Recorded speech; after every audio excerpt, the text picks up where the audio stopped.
Hey folks, this is Vince with Gaming Addiction, and today we're going to quickly review The Magister. This is a game that is currently on Steam for about $15. There is a 15% launch discount until September 9th, 2021, so you can get the game for cheaper if you hurry. So what is The Magister? Well, it is a murder mystery card battler RPG. I'll let that sink in for a minute. So think like Phoenix Wright or some other detective game where you're tasked with finding the murder in this town. You're able to go from location to location, talk to people, earn their trust, get their side of the story, and one of them is the murderer. Now, it's randomly generated, so the clues that you get each game and the murderer for each game will change.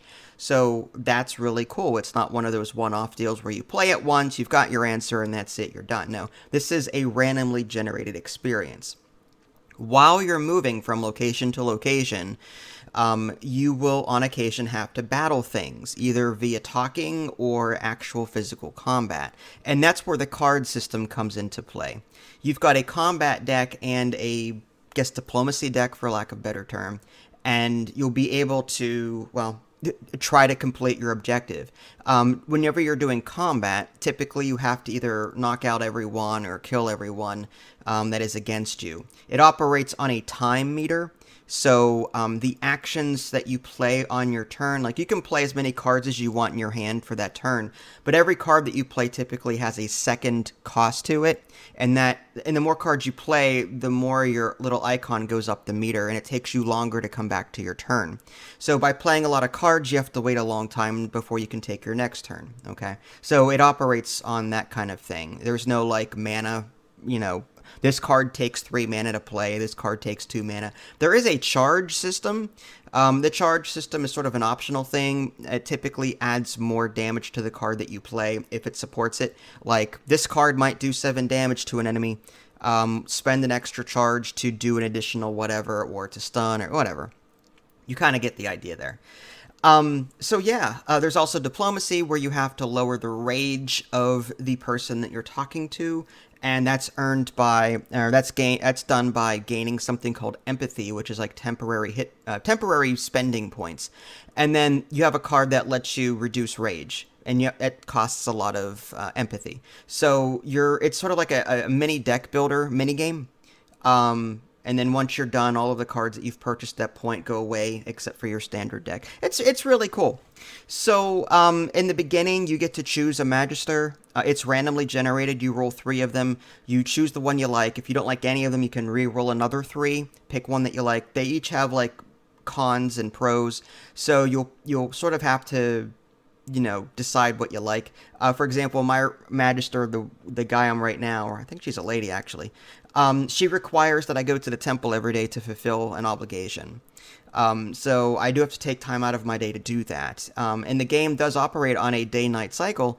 Whenever you travel to a location on the map, or you engage in some kind of activity that does cost time, the day is broken up, I think, over like 7, I want to say rounds, but 7 parts of the day, like early morning, afternoon, that kind of thing. So you have to weigh your options carefully, and you have to manage your time wisely.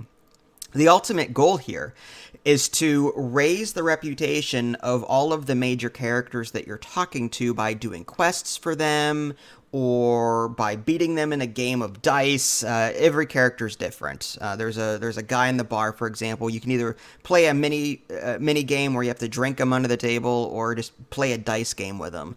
By raising reputation up to 3 stars, typically they confide in you and tell you where they were in the night of the murder.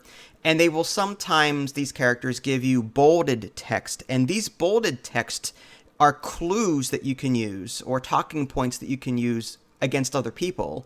So if one person lies, you can like say, well, I have reports that bolded text from some other person said this, and then you catch them in a lie, and that is like a strike against them. You know what I mean? So you can sort of catch people in lies, but your ultimate goal is raise reputation, get information from these people, figure out who did it. As you're playing this game, you level up. There's an XP system where you level up and you can unlock better skills and more cards to add to your decks. There's also gold that you have to manage in this game. You can buy a pet. You can rent a room at the inn. You can sleep in the stables or whatever, but you get a penalty for doing that. You can buy food, talk to people, spend money. There's merchants. It's a really cool game. I do have some gripes with it, though. First off, the sound levels are 10%, 20%, 30. So even on 10%, the game can be a little loud for streaming purposes. So, you have to turn down the audio in the mixer. I would have preferred more control over the sound levels personally, but that's just me. There is no difficulty setting. The way the game works is that when you first start out, the game is very easy, kind of, sort of. These encounters aren't that tough. But at the same time, there's no indication as to how hard the encounter is before you embark on it. I would have preferred, okay, I'm about to agree to do this combat or this quest or whatever. Tell me how difficult the mission is before I accept it. Because if you die in battle, I mean, nothing really happens except you waste time and maybe some other negative things. But, there's no indication as to how hard something is before you do it. And the game is played over 14 days. So the more days that pass, the harder things get. So I wish there was a way to set difficulty settings prior to the game to lower the difficulty, a more casual experience. Whenever you beat a run, you can sort of prestige up to difficulty 2. That makes the game harder to start. Just everything in general harder. It's sort of like Monster Train that way. Every time you beat it, it's just you can progress to the next difficulty. I wish there was a casual mode for people like me that just want a very casual experience, that want that casual murder mystery without things ramping up toward the last couple of days. Because if you don't keep up with your character and earn a lot of XP to level them up, then the last couple of days are going to be extremely rough for you. So there is a ticking clock that I don't like, but still, there's not a whole lot of games out there like this on the market.